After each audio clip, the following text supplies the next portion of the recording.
Saya anak Tuhan sejak lahir. Orang tua saya Kristen.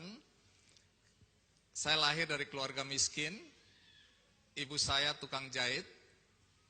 Ayah saya tukang betulin mesin tik. Tapi Tuhan saya yakin punya rencana dalam hidup saya.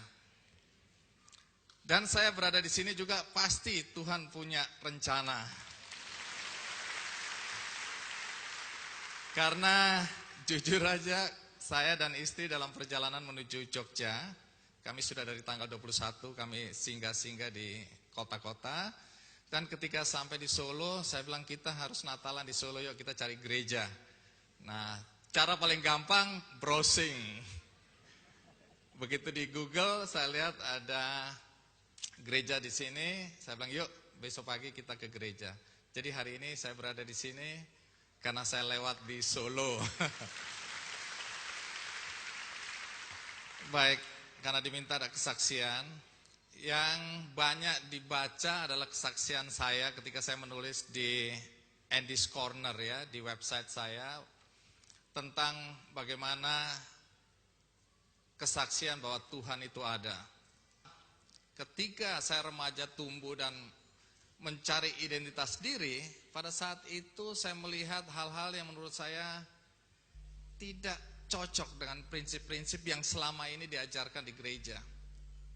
Beberapa jemaat saya lihat karena bertetangga di luar gereja, mereka kasar dengan istri-istri mereka. Bahkan saya menyaksikan sendiri ada yang memukul istrinya.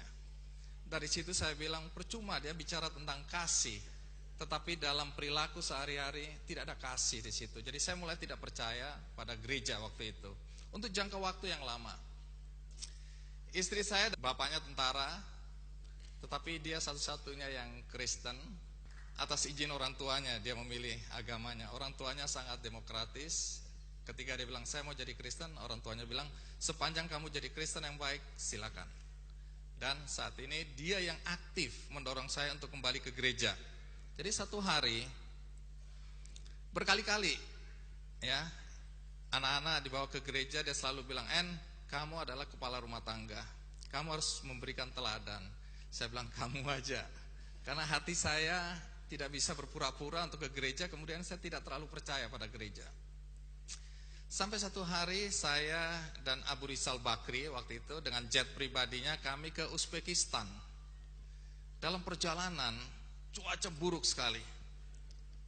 Pesawat kami diombang-ambing di atas Maldives itu. Saya bilang Tuhan, kali ini tolong saya jangan jatuh.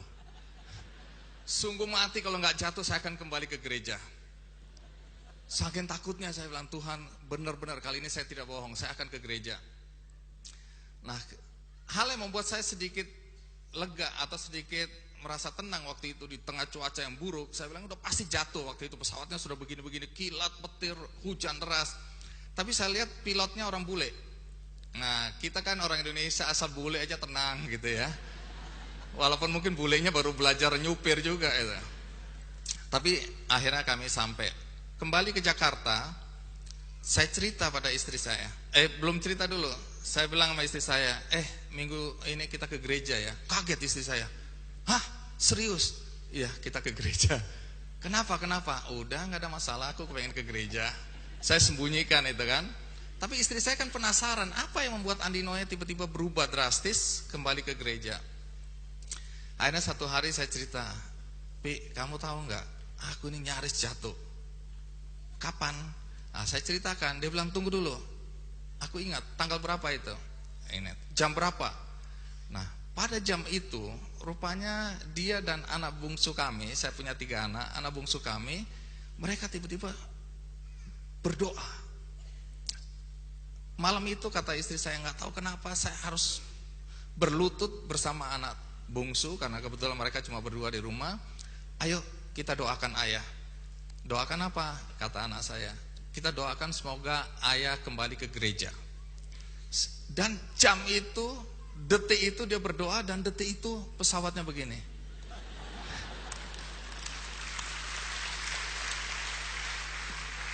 Sejak itu saya bilang sama istri saya, jangan sekali-sekali kamu berdoa seperti itu kalau aku lagi terbang. Deg-degannya luar biasa. Jadi saya bilang lain kali doanya waktu aku di darat aja, jangan di udara. Saya ini penakut naik pesawat. Jadi pada saat itu memang doanya dikabulkan dan sejak saat itu saya ke gereja.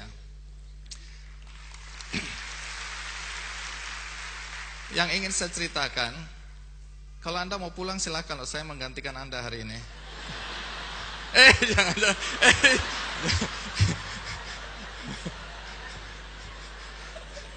Soalnya sudah 8 kebaktian, jadi mungkin Anda capek, Anda mau pulang istirahat. Biarkan saya jadi pendeta hari ini. Istri boleh ditinggal, Anda pulang aja. Nah, satu hari kakak saya punya 2 kakak perempuan, minta diantarkan ke dokter. Saya bilang ayo saya antarkan. Dokter apa? Spesialis kanker. Nah, sudah lama rupanya dia menahan diri. Dia tahu bahwa dia kena kanker. Cuma dia tahu juga, toh kalau sampaikan ke saya, waktu itu saya anak bungsu, 5 bersaudara, dan selama ini saya menanggung seluruh keluarga saya. Dengan gaji saya hanya sebagai wartawan, tapi Tuhan luar biasa. Kakak saya tanggung dengan 5 anaknya, ada kakak perempuan lagi saya tanggung dengan 3 anaknya. Jadi tiba-tiba anak saya jadi 11 orang dengan gaji yang cuma segitu. Tapi Tuhan luar biasa, semua bisa saya cukupi. Nah, satu hari kakak saya ketika mengadu dan kami ke dokter, akhirnya dokter bilang, iya Anda kena kanker dan stadiumnya sudah 4. Tidak ada harapan. Dia bilang udah tinggal menghitung hari aja Bu. Kakak saya nangis. Saya bilang kenapa kamu gak kasih tahu saya sejak awal? Dia bilang aku gak mau menyusahkan kamu lagi. Karena dia tahu saya tidak akan mampu membiayai dia kalau dia masuk rumah sakit. Karena dengan beban yang saya pikul aja sudah berat sekali. Dan kalau dia sakit, dia tahu akan memberatkan saya. Jadi dia menyembunyikan penyakitnya cukup lama.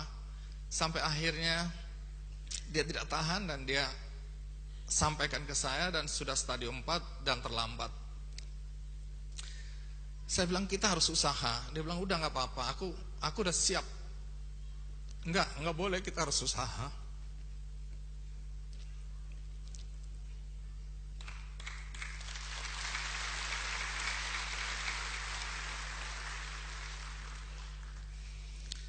Akhirnya kami ke rumah sakit Darmais. Dan dokter bilang memang harus dibuang, dipotong. Itu satu-satunya, setelah itu baru dikemo. Usaha terakhir. Saya bilang kita harus lakukan. Dia bilang gak usah. Begitu lihat biayanya, saya hampir pingsan memang. Karena hari itu gaji saya tidak cukup.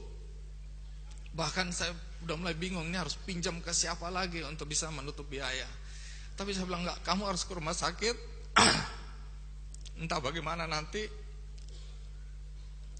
biayanya. Nah, malam itu karena saya tidak tahu lagi saya harus mencari uang dari mana, saya berlutut.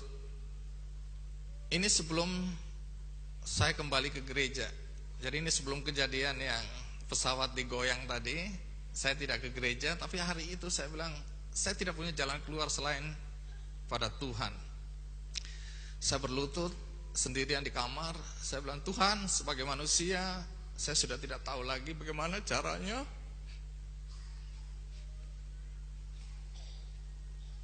Bagaimana caranya mencari uang untuk biaya operasi kakak saya. Berdoa sampai jam 2 pagi. Akhirnya saya capek, saya tidur. Bangun pagi, mungkin karena iman saya gak terlalu kuat. Saya bilang gak ada keajaiban apa-apa. Karena tetap saja saya pusing mikirin bagaimana biayanya. Nah, waktu saya jalan ke kantor, handphone saya bunyi. Saya angkat dari seorang teman. Dia punya perusahaan PR. Dia bilang, Andi Noya, help, dia bilang gitu. Aku bilang, kenapa? Aku butuh kamu. Apa? Renat Gasali sebagai pembicara waktu itu di Bank BNI, ada workshop gitu, semacam untuk karyawan, kepala-kepala wilayah. Nah, pada saat itu Renal Gasali gak bisa datang. Nah, kemudian saya diminta menggantikan Renal Gasali. Saya bilang, saya gak ngerti apa yang mau dibicarakan oleh Renal Gasali, saya gak bisa menggantikan. Enggak. Kami udah rapat dan akhirnya kami semua setuju Andi Noya aja penggantinya.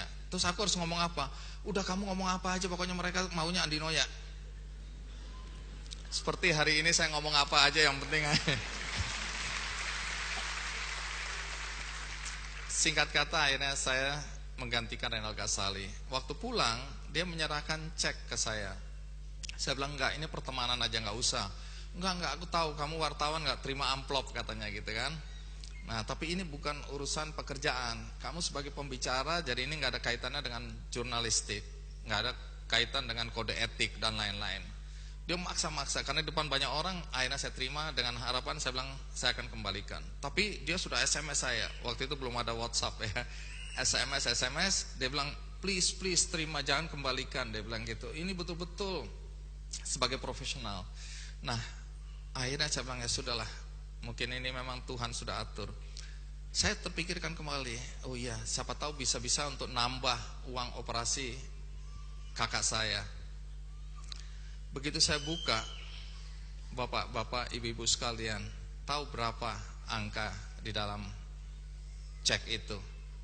Sama persis dengan jumlah yang harus saya bayarkan. Sama persis, tidak kurang 1 sen, tidak lebih 1 sen. Saya kaget lihat itu. Saya bilang, Tuhan, Engkau dengan caramu menjawab doaku. Saya tidak menyangka bahwa Tuhan memberikan langsung cek ke saya. Tapi Tuhan belum puas. Dia bilang, kamu gak percaya sama aku. Lihat apa yang terjadi. Waktu saya datang ke kakak saya sampaikan cek itu. Saya bilang, udah kamu tenang aja, operasi, uang sudah ada. Terus dia bilang, kamu tahu nggak? Tadi malam Surya Paloh datang. Waktu itu kami belum punya Metro TV, saya masih kerja di Media Indonesia. Surya Paloh, ngapain? Surya Paloh adalah pemilik Media Indonesia waktu itu, sampai sekarang. Nah, saya bilang, ngapain Surya Paloh? Nggak tahu, dia datang aja besuk aku. Loh, saya nggak cerita sama sekali ke Surya Paloh bahwa kakak saya sakit. Terus apa kata Surya Paloh? Dia bilang, mulai hari ini sampai kapanpun juga seluruh biaya saya yang akan tanggung. Dan itu dia buktikan 1 tahun lamanya dalam perawatan. Karena 1 tahun itu kakak saya tidak pernah keluar dari rumah sakit. Dia setiap hari berada di rumah sakit. Dan kakak saya imannya luar biasa. Karena dia mengajarkan saya, dia bilang, dia panggil saya Andy, kita ini ibarat arang, orang-orang Kristen. Waktu itu kan saya tidak percaya pada gereja. Dia yang selalu mendorong saya. Bahkan baptis saja, walaupun hati saya waktu itu belum terlalu percaya, dia bilang, enggak, kamu harus baptis saja. Nah, dia bilang, kita ini ibarat arang.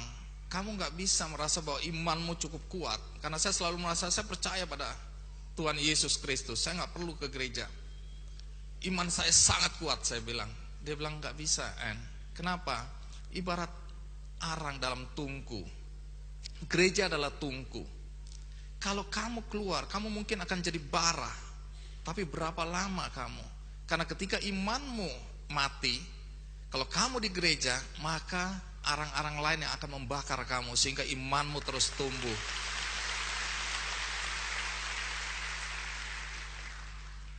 Jadi 1 tahun lamanya kakak saya di dalam pengobatan. Akhirnya kakak saya meninggal. Tetapi yang membuat saya bahagia adalah dia meninggal secara terhormat. Dia meninggal dengan perawatan terbaik. Dan itu karena Yesus Kristus Tuhan kita. Terima kasih.